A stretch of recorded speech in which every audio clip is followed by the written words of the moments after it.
My name is Vren Ashal and I am a recorder for the Galactic Coalition. My job is simple: I watch, I listen, I write down what happened so that history remembers it correctly. On the day I am about to tell you about, I sat in the grand chamber of the Coalition Hall, ready to record what everyone believed was a small, quiet moment in history. I was wrong. It became the loudest moment of my life. The chamber was full that day. Delegates from 100 worlds sat in their seats, some proud, some tired, some simply curious. At the center of the room stood Chief Delegate Myro Talvin, an old coalition leader with silver eyes and a calm voice. He held a data pad in his hand, and everyone knew what it contained. It was the final report on the species called humanity. For 30 years, no signal had come from Earth. No ship, no voice, no light in the dark. The humans had fought a terrible war, first among themselves and then against a wave of sickness that spread faster than any cure could stop it. After that, silence. Coalition scouts had searched their old systems many times and found nothing but broken cities and empty ships. So on that day, the Coalition had gathered to make it official. Humanity was extinct. I remember feeling strange as I watched. Not happy, not sad, just strange. Humans were not loved by everyone in the galaxy. They were young compared to the rest of us, loud, quick to argue, and quicker to fight. But they were also brave in a way that made older species uncomfortable. They never seemed to know when to give up. Some races respected that, others feared it. I had grown up hearing stories about human soldiers who kept fighting long after logic said they should stop. Now it seemed even that stubbornness had not been enough to save them. Chief Delegate Talvin raised his hand for silence. The room grew quiet. He began to speak in a slow, formal voice, reading the final declaration. He said the words that would close a chapter of galactic history forever. Humanity, once a rising power among the stars, was now confirmed extinct. There were no survivors. There was no homeworld left to call their own. The war was over, not because humanity had won or lost, but because there was no one left to continue it. I wrote down every word he said. My hands moved quickly across my data pad, but my mind felt heavy. I thought about the stories I had read as a young recorder, about human pilots who flew broken ships into battle just to protect their friends, about human doctors who worked without sleep to save strangers from other worlds. Whatever humanity had been, it was gone now. That was the official truth. Then, just as Talvin placed his hand on the seal to finish the declaration, something happened that no one expected. A soft alarm began to ring from the communications station near the back of the chamber. It was faint at first, easy to ignore, but it grew louder. A young technician stood up so fast that her chair fell backward. She stared at her screen, her face pale. "Wait," she said, her voice shaking. "Wait, please wait." Talvin turned, annoyed at the interruption. "What is it?" "A signal," she said. "We are receiving a signal. It is coming from Sector 9 Delta. It is human." The room went silent in a different way now. Not the silence of respect, but the silence of shock. Sector 9 Delta was an old, forgotten part of space, far from any major system. Nothing had come from there in decades. Some believed it had been abandoned even before the war ended. Talvin walked toward the technician's station, his silver eyes narrow. "Show me." The screen flickered, and a line of text appeared, written in an old human code that our systems had almost forgotten how to read. It took a moment for the translator to catch up. When it did, the words appeared clearly on the main screen for everyone to see. "This is fallback command. Identification confirmed. Requesting status of Earth command. Repeat, requesting status." No one spoke. I looked around the chamber and saw delegates from a dozen different worlds staring at the screen with wide eyes or narrowed ones, depending on their species. Some looked afraid, some looked amazed. I felt my hands trembling as I kept recording. Talvin cleared his throat, though his voice was less steady now. This must be an old recording, a leftover signal bouncing through space for years before finally reaching us. But the technician shook her head. "No, sir, this is live. Something out there is responding to our system pings.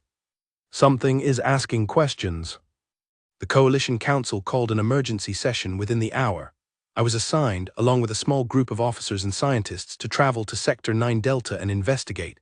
I will admit I was afraid, not because I believed in monsters or old myths, but because I did not understand what we were about to find. Humanity was supposed to be gone.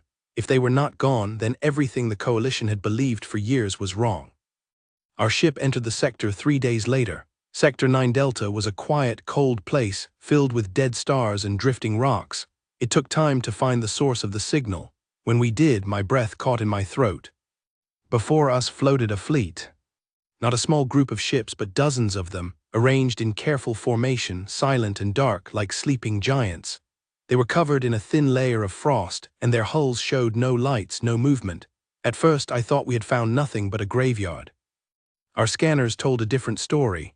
Deep inside those ships, power sources were beginning to hum back to life. Slowly, one by one, lights blinked on along the hulls. The ships were waking up. Our captain, a careful and serious woman named Korin, ordered us to hold position and open a communication channel. For a long moment there was nothing but static. Then a voice came through, rough and tired but clear. "This is Colonel Marcus Reyes of the Earth Fallback Fleet, Callsign Ghost Battalion. Identify yourselves." Captain Corin answered carefully, explaining who we were and why we had come. There was a pause on the other end, long enough that I wondered if the connection had been lost. Then the voice spoke again, quieter this time. "How long has it been?" Corin hesitated before answering. 31 years since the last confirmed contact with Earth. Another pause, heavier than the first. When Reyes spoke again, his voice had changed. It was steady, but there was something underneath it, something that sounded like grief held very tightly in place. "Understood," requesting permission to dock and speak directly. We agreed, of course. Within the hour, a smaller ship detached from the fleet and approached ours. I stood near the docking bay with the rest of the crew, nervous in a way I could not fully explain.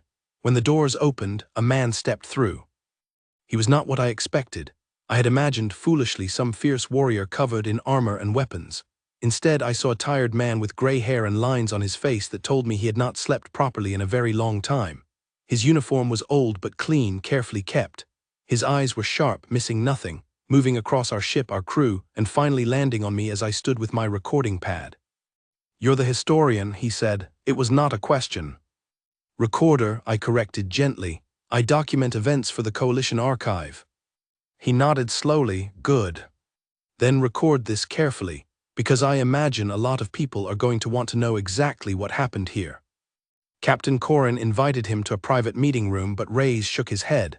"No, let your people hear this too, all of it, no secrets, we've had enough of those." So we gathered in the main hall, human commander and alien crew standing together in an uneasy but curious silence. Reyes explained everything slowly, carefully, as if organizing painful memories into words for the first time in years. He told us about the war, worse than we had known, and the plague that came after it, spreading through weakened human cities. He told us how, near the end, a group of military leaders had made a difficult decision. They built a hidden fleet, filled with soldiers and scientists, and placed them into deep sleep, far from Earth in a forgotten sector. Their orders were simple: remain hidden, remain silent, wake only if contact with Earth command was lost for good or if humanity's survival depended on it. "We were the last option," Reyes said, "the ones who would carry on if everything else failed." "And Earth," Corin asked gently, "is there truly nothing left?" Reyes' jaw tightened. "We don't know yet. Our scanners are old, our maps are outdated. That's why we sent that signal, hoping someone out here could tell us the truth, even if it was painful." I watched him carefully as I wrote. There was no anger in his voice, only tiredness and determination mixed together. It reminded me of the old stories I had read as a child, stories about human stubbornness that refused to bend even when the universe pushed hard against it. "We searched for years," Corin admitted quietly. "We found ruins, we found silence, we assumed the worst." Reyes closed his eyes for a moment, absorbing the words. When he opened them again, his voice was steady. "Then we will go see for ourselves, but first we need to understand what has happened while we slept. The galaxy has moved on without us. We need to know where we stand." Over the next several days, our two crews worked together, sharing information carefully. The humans studied Coalition star maps, trade routes, and history. We, in turn, studied them, fascinated by the discipline hidden beneath their exhaustion. They asked sharp questions, listened carefully to every answer, and made quick, clear decisions. I began to understand why so many species both respected and feared humanity. They did not panic in the face of disaster. They adapted. One evening, I found myself sitting near the observation window with a young human soldier named Elena Cho. She could not have been much older than the youngest recorders in my department, yet she carried herself with a calmness that surprised me. "Can I ask you something?" I said carefully. She smiled, though it looked tired. "Sure." Are you afraid, waking up to find your whole world might be gone? She thought about the question for a long moment before answering. I'm afraid, yes, but being afraid doesn't stop you from doing what needs to be done. That's something my grandmother used to say before we left Earth. She said humans have always known how to keep moving, even when things look hopeless. Her words stayed with me long after our conversation ended. It made me realize that the coalition had misunderstood humanity all along. We had seen their conflicts and assumed they were simply violent. We had seen their silence and assumed they were gone. We had never truly understood the quiet strength that held them together, even in the darkest moments. Weeks later, our combined fleet finally reached the edges of what remained of the human homeworld system.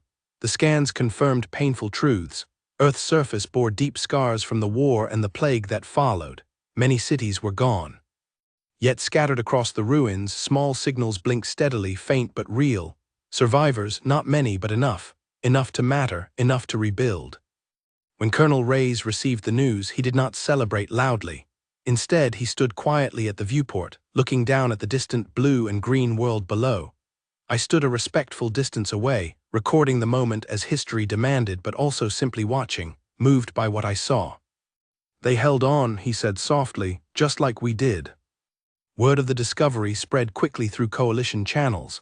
The declaration of human extinction, made just weeks earlier, was formally reversed.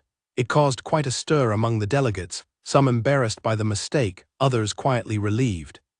I returned to the coalition hall soon after, this time to deliver a very different kind of report.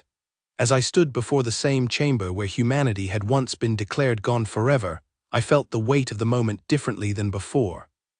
I told them everything, about the ghost battalion hidden in the dark for so many years, about Colonel Reyes and his quiet strength, about the survivors on Earth who had somehow endured against terrible odds. I told them about Elena Cho's words about hope surviving even in silence. When I finished speaking, the chamber remained quiet for a long moment. Then Chief Delegate Talvin rose slowly from his seat. It seems, he said, his voice softer than before, we underestimated them. I nodded, setting down my data pad. We often do. In the months that followed, humanity began the slow, careful work of rebuilding. The coalition offered support, some out of guilt, some out of genuine respect earned through what they had witnessed. Colonel Reyes and his ghost battalion became a quiet legend among the stars, not because they sought glory, but because they had simply refused to disappear when the universe expected them to. I often think back to that day in the coalition hall, the day we declared an entire species extinct, only to watch history prove us wrong within hours. It taught me something I try to remember in every report I write since. Silence does not always mean the end. Sometimes it simply means someone somewhere is waiting quietly for the right moment to answer. And when humanity finally did answer, the whole galaxy listened.